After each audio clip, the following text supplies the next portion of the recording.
వర్ణ సాంకర్యం వల్ల జరిగేదానిని ఇప్పుడు చెప్పబోతున్నాడు. సంకరో నరకాయైవ కులఘ్నానాం కులస్య చ పతంతి పితరో హ్యేషాం లుప్తపిండోదక క్రియాః. వర్ణ సాంకర్యము వంశాన్ని నాశనం చేసే వారికి, నాశనమైన వంశానికి కూడా నరకాన్నే కలిగిస్తుంది. వర్ణ సాంకర్యం కలిగితే చేసేవాళ్లకు మరి అయినవాడికి ఇద్దరికి నరకం. అందువల్ల ఈ సాంకర్యానికి కారకులైనటువంటి వారి యొక్క పితృదేవతలు లోపించిన పిండోదక కర్మలు కలవారై స్వర్గలోకం నుంచి పితృలోకం నుంచి నరకంలో పడిపోతారు అని అర్జునుడు చెప్పాడు. అట్లా భయం కలిగిన విధంగా మాట్లాడుతున్నాడు. అంటే యుద్ధం చేయకూడదు అనే విధంగా, కృష్ణుడు వద్దులే అని చెప్పి మానుకొని వెళ్ళిపోతాడు అని అనుకున్నాడు. అర్జునుడు చివరిలో కృష్ణుడు మీదే నెట్టేస్తున్నాడు అనే విధంగా ఉంది. ఇదే అధర్మం. పరమాత్ముడిని అర్థం చేసుకోలేక ఉండేటువంటి మూర్ఖులు అర్జునుడికి అట్లయితే ఇంకా మనుషులకి ఏమవుతుంది చెప్పండి. పితృకర్మలను అందరూ తప్పక చేయాలి కదా. ఎందుకంటే మన వంశాన్ని వాళ్ళు ఎప్పటి నుంచో తీసుకొచ్చారు. పరబ్రహ్మ నుంచి అక్కడి నుంచి వచ్చినటువంటి వాళ్ళు.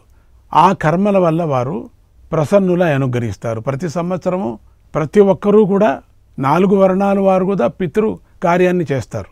పక్షమాసం అని చెప్పేసి వాళ్ళకి వాళ్ళ పేరుతో అర్చకులకి అంటే పురోహితులకి గ్రాసాన్ని కూడా ఇస్తారు తినటానికి. అట్లా గోగ్రాసం కూడా ఇస్తారు. ఇవన్నీ వాళ్ళ పేర్లతో కొన్ని చోట్ల నవరాత్రి వస్తుంది కదా పితృపక్షం, అటువంటి సందర్భంలో కూడా అందరూ చేస్తారు. అందుకని పితృలోకంలో ఉండేటువంటి పితృదేవతలు కింద పడిపోకోకుండా, నరకలోకానికి రాకోకుండా ప్రతి సంవత్సరం చేసేటువంటి పూజ, ఆ కర్మల వల్ల వారు ఆ పితృదేవతలు ప్రసన్నులై అనుగ్రహిస్తారు. యుద్ధంలో అందరూ చచ్చిపోతే పిండ ప్రదానాలు తిలతర్పణాలు చేసేదెవరు అని ఒకటి వస్తుంది. అందువల్ల వాళ్ళెవరికి చేసేవాళ్ళు ఎవరులే. ఈ అర్జునుడికి మర్చిపోయినాడు అనిపిస్తుంది. ముందుకు తెలుస్తుంది అసలు కౌరవులకంతా పిండ ప్రదానం చేసింది ఎవరు? ధర్మరాయ కదా. అది ముందుకు తెలుస్తుంది మనకు. అందువల్ల వాళ్ళకంతా పిండ ప్రదానాలు చేసేవాళ్ళు ఉండరు కాబట్టి యుద్ధం మానేద్దాం అంటున్నాడు అర్జునుడు. యుద్ధం అంతా అయిపోయాక ఇక్కడ వచ్చింది కదా, యుధిష్ఠిరుడు తన వారికి శత్రుపక్షం వారికి కూడా తర్పణాలు వదిలాడు. ఇంకంతకన్నా ఇంకేముంది? యుధిష్ఠిరుడే ధర్మరాయనే వదిలాడంటే వాళ్ళకి ఇంకా సద్గతి దొరకుంటుందా? వారందరికీ సద్గతి కలిగించాడు. జరగబోయేది అర్జునుడికి తెలియదు కదా. ఆ విధంగా అంటున్నాడు. దోషైరేతైః కులజ్ఞానాం వర్ణ సంకరకారకైః ఉత్సాద్యంతే జాతి ధర్మాః కులధర్మాశ్చ శాశ్వతాః. వర్ణ సంకర్యాన్ని కలిగించేటువంటి కులఘాతుకుల ఈ దోషాల చేత సనాతనమైన కులధర్మాలు మరి జాతి ధర్మాలు నాశనమైపోతాయి కదా. ఇక్కడ అర్జునుడు కులనాశముతో కలిగే కులధర్మనాశనము, పాపాల వృద్ధి, పాపవృద్ధితో కుల స్త్రీలకు కలగబోయే దోషాలు అనే వాటిని గురించి నొక్కి నొక్కి చెప్పాడు. మళ్ళీ నొక్కి చెప్తున్నాడు.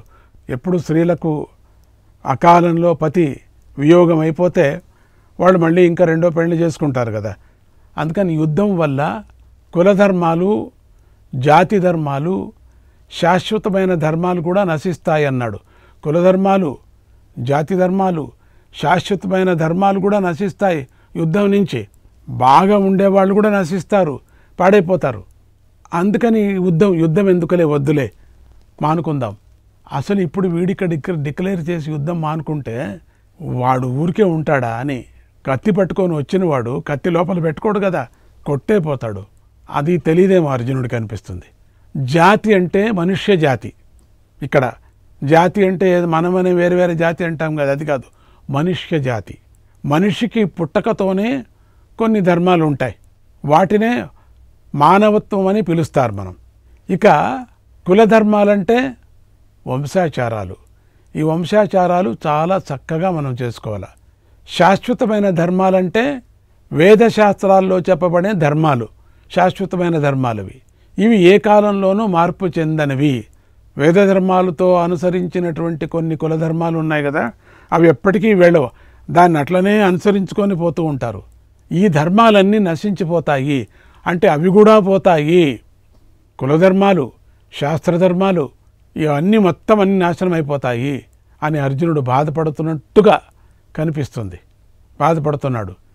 ఈ బాధ ధర్మం బాగా ఉన్నప్పుడు ఉంటే బాగానే ఉంటుంది. కానీ కౌరవుల రూపంలో అధర్మం బలపడి ఉన్నప్పుడు అర్జునుడు ఈ మాట మాట్లాడుతున్నాడు. ఇదెంత హాస్యాస్పదంగా ఉన్నది కదా. నిజంగా అధర్మంలో ఉండేవారిని రాజులుగా కూర్చొనిస్తే ధర్మం మిగులుతుందా? అది చెప్పండి మరి. కనీసం ఆలోచన కూడా అర్జునుడికి లేకుండా పోయింది.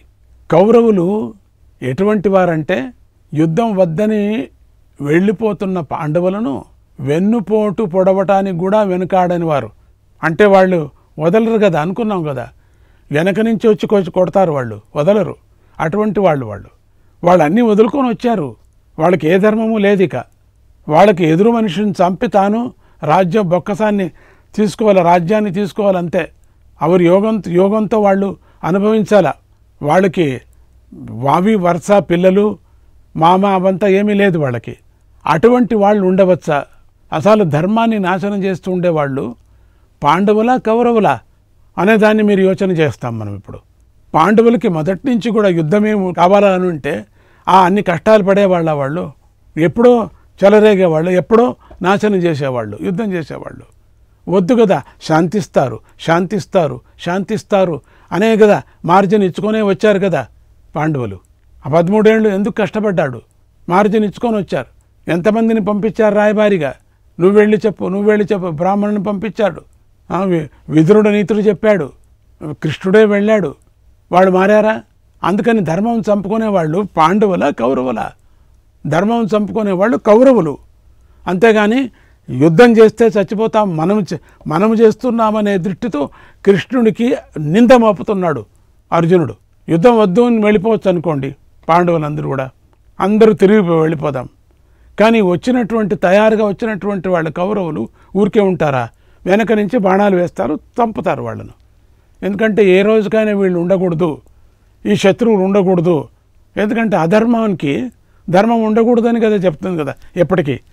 ఇక్కడ కౌరవులకి రాక్షస భావన ఉన్నది, పాండవులకి దేవభావన ఉన్నది అని చెప్పేసి వెళ్ళిపోదామని చెప్పేసి అనుకున్నా కూడా వాళ్ళు వదలరు. వెన్నుపోటు పడడానికి కూడా వెనుకాడిన వారు కదా. రాబోయే యుద్ధ ఘట్టంలో అభిమన్యుడి విషయంలో జరగబోయేది కూడా ఇదే కదా ముందుకు జరుగుతుంది. అంటే భీష్మపితామహుడు ఉండినంత వరకు కౌరవులు అట్లా ఏదో చెప్పినట్టుగా వింటూ ఉంటారు.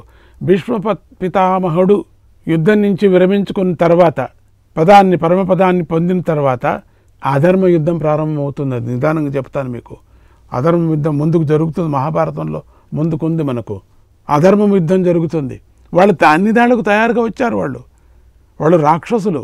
దయలేదు వాళ్లకు, వంశ గౌరవం లేదు, వాళ్ళకి ఏమీ లేదు. వాళ్ళకి అంతా తయారుగా ఉన్నారు. రాక్షస బుద్ధి వాళ్ళకు అంటూ ఇంకా 44వ శ్లోకానికి వెళుతున్నాం, మూల శ్లోకానికి.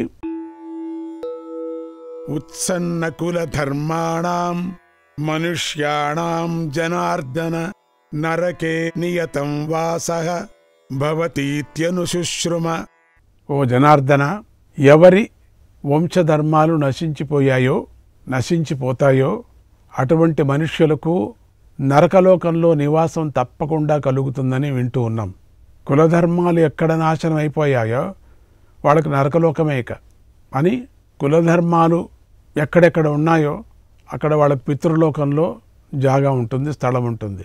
కులధర్మాలు ఎక్కడ నాశనం అయిపోయాయో వాళ్ళకిక నరకలోకమే ప్రాప్తి. అంటే ఈ ఒక శ్లోకంలో కొందరు నరకే అనే పదం తర్వాత అకార ప్రశ్లేష అని చెప్పారు. అంటే నరకంలో అనిశ్చితమైన కాలం నివాసం కలుగుతుంది అని అర్థం. అనిశ్చిత అంటే టైం లేదు, ఎన్ని రోజులు, అనిశ్చితమైనటువంటి కాలం. ఇక నిశ్చయం అనేది లేదు, జీవమాన పర్యంతరం అనేటట్టుగా అనిశ్చితం. అంటే ఏది తీర్పు లేకోకుండా లోపల వేయటం అంతే, ఏమీ లేదు, లోపల వేయండి అంతే, లోపల వేయి, మళ్ళీ తీసుకుంటారో లేదో తెలీదు కేసు.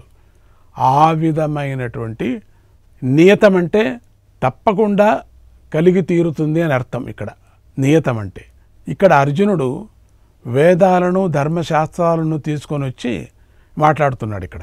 కానీ యుద్ధంలో మరణించిన వారి వంశాల విషయంలో వేదాలు ధర్మశాస్త్రాలు వేరేగానే చెప్పాయి.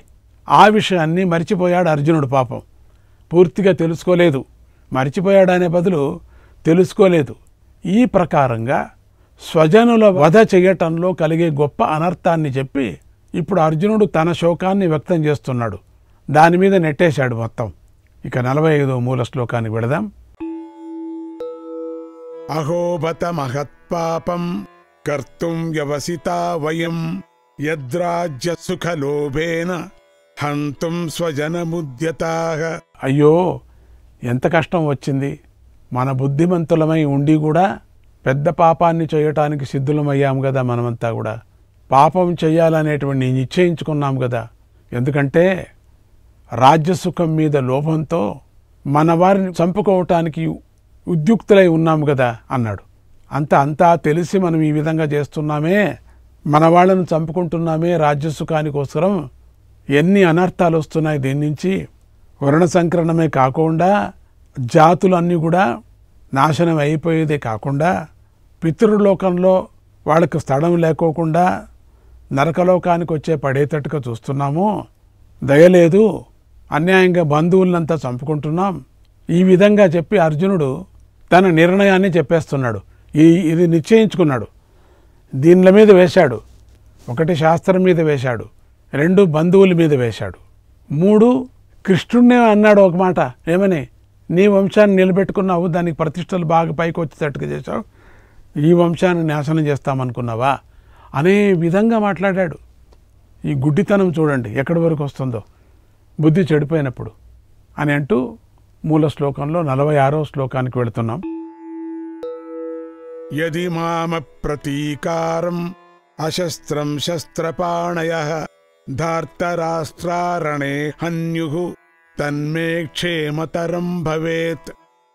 ఆయుధాలను విడిచిపెట్టేసిన వాడిని, యుద్ధంలో ఎదిరించని వాడిని అయి ఉన్నటువంటి, ఆయుధాలను వదిలిపెట్టేశాను, ఆయుధాలు వదిలిపెట్టా, ఇంకా నేను ఎదిరించడం ఏముంది నా దగ్గర, ఎదిరించిన వాడిని అయి ఉన్న నన్ను శస్త్రాలు చేతపట్టి ధృతరాష్ట్రపుత్రుడు ఒకవేళ రణంలో చంపివేసినా నాకు అది మరింత మేలే చేస్తుంది అన్నాడు.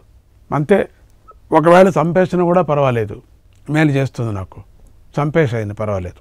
ఈ మాత్రానికి కృష్ణుడు ఎందుకు తెచ్చుకున్నాడు? అయితే వీడు నా పక్షంలో ఉండు అని ఎందుకన్నాడు ఆ రోజు? కృష్ణుడికి అవమానం చేయటానికి కదా ఇది చేసే పని. ఈ మాత్రానికి ఎందుకు కోరుకున్నాడు? సరే, ఆయనకేదో ఒక అక్షోహిణి సైన్యం ఇచ్చేశారు, థ్యాంక్స్ నేను వస్తానండి అని వచ్చేసేయచ్చు కదా. కృష్ణ నువ్వు ఉండు, అప్పుడు భక్తి. ఇప్పుడు కృష్ణుడిని దగ్గర పెట్టుకొని ఇప్పుడు కృష్ణుడికి అవమానం చేస్తున్నాడు.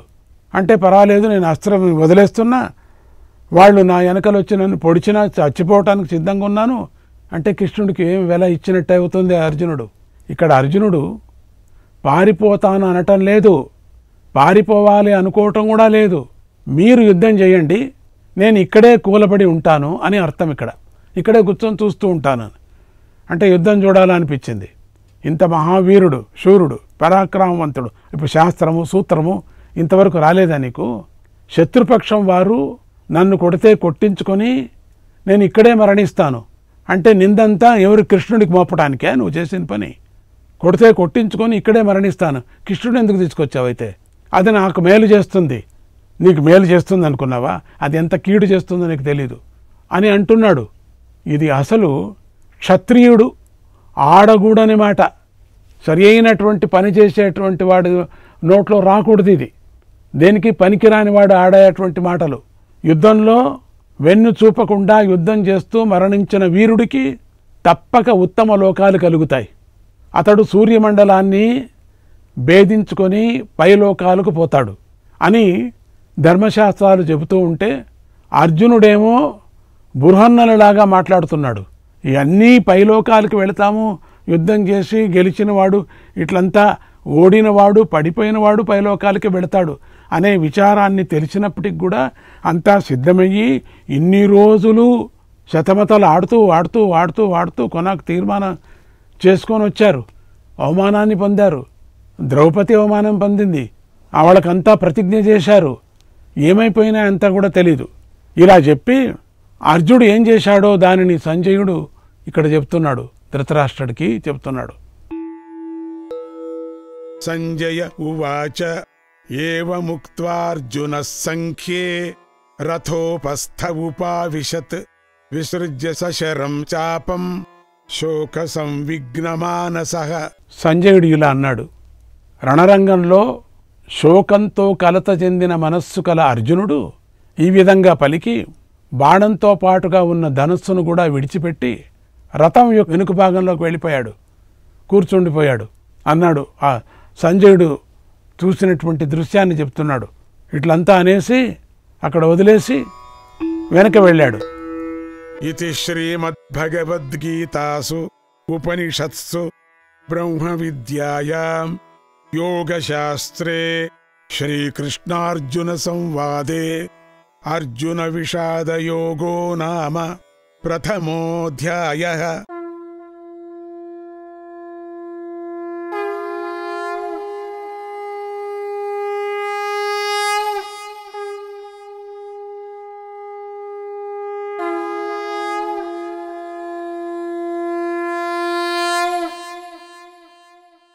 ప్రథమాధ్యాయ మహిమ. సుశర్మ కథను ఉదాహరణంగా చెప్తూ, పూర్వం ఒకనాడు పార్వతీదేవి శివుడితో ఇలా అంది, ఓ నాథ, మీ అనుగ్రహంతో ఇంతవరకు శ్రీహరి లీలలను విన్నాను. ఇక మీ నుండి భగవద్గీత మహాత్మ్యాన్ని వినాలని కోరుకుంటున్నాను, దయచేసి చెప్పండి అని కోరింది. భగవద్గీత అనే మాట వినటంతోనే శివుడెంతో సంతోషించాడు. అమ్మవారికి ఇలా చెప్పాడు, ఓ దేవి, నేనెప్పుడూ శ్రీహరిని ఆరాధిస్తూ ఉంటాను. పూర్వం ఒకసారి శ్రీహరి శేషశయ్యపై పడుకొని ఉన్నాడు. అప్పుడు మహాలక్ష్మీదేవి ఆయన్ని ఇలా అడిగింది. ఆ మహాలక్ష్మి, ఓ నాథ, మీరు సమస్త భువనాలకు రాజు, రాజాదిరాజు, అధిపతి. అటువంటి మీరు ఏ పని చేయకుండా ఇలా పడుకొని నిద్రపోతున్నారేమిటి? నాకు ఇదెంతో ఆశ్చర్యంగా ఉంది, కారణం చెప్పండి అని అడిగింది. అప్పుడు శ్రీహరి, లక్ష్మి, నేను పడుకోలేదు, లోపల ధ్యానం చేస్తున్నాను. అంతర్దృష్టితో మాహేశ్వరీ శక్తిని సాక్షాత్కారం చేసుకుంటున్నాను. ఆ మాహేశ్వరి శక్తి అమ్మవారిని ధ్యానం చేస్తున్నాను. ఆ శక్తిని దర్శించాలనేటువంటి యోగులు, మీమాంసకులు మొదలైన వారు గొప్ప సాధన చేస్తూ ఉంటారు, ఎన్నో కష్టాలు పడుతూ ఉంటారు. ఆ మాహేశ్వరీ శక్తి ఆత్మరూపమైనది, రాగశోకాలు లేనిది. నేను ఆ శక్తినే స్మరిస్తున్నాను. అటువంటి నన్ను చూసి నువ్వు నిద్రిస్తున్నావని అనుకోకు, నేను ధ్యానం చేస్తున్నాను అన్నాడు. ఆ మాటలు విని లక్ష్మీదేవి ఆశ్చర్యపోయింది. శ్రీహరితో, నాథ, అదేమిటి, మీరే స్థితి లయకర్తలుగా అయి ఉన్నారు కదా, దేవాది దేవులై ఉన్నారు కదా, అటువంటి మీరు మరొకరిని ధ్యానించటమా? ఇదేమిటి, ఏ ధ్యానం ఇది మీది? నాకు ఈ విషయం ఆశ్చర్యాన్ని కూడా కలిగిస్తుంది. దయచేసి ఆ పరతత్వం గురించి చెప్పండి, నాకు ఆ పరతత్వం గురించి తెలుసుకోవాలని ఉంది అని అడిగింది. మీరు ధ్యానం చేయటమేమి స్వామి, ప్రపంచమే మీరు సృష్టించారు, పరిపాలన చేస్తున్నారు, లయం చేస్తున్నారు, మళ్ళీ సృష్టిస్తున్నారు. మీరు ఇంకొక తత్వాన్ని మీరు ధ్యానం చేయటం అంటే ఏమిటి? అప్పుడు శ్రీహరి, లక్ష్మి, ఆ పరతత్వమే నా ఆత్మస్వరూపము, ఇదే నా స్థిరమైన యథార్థ రూపము, నా ఆత్మస్వరూపం. దీనికి ఆద్యాంతాలు లేవు, ప్రారంభము లేదు, మధ్యము లేదు, అంతము లేదు. దీని గురించి గీతాశాస్త్రంలో విపులంగా చెప్పబడి ఉంది అన్నాడు. నా మహిమ, నా ఆత్మతత్వ మహిమ పూర్తిగా నన్ను నేను తెలుసుకోవటానికి నా ఆత్మనే నేను ధ్యానం చేస్తున్నాను అనే విధంగా. శ్రీకృష్ణాయ పరమాత్మనే నమః.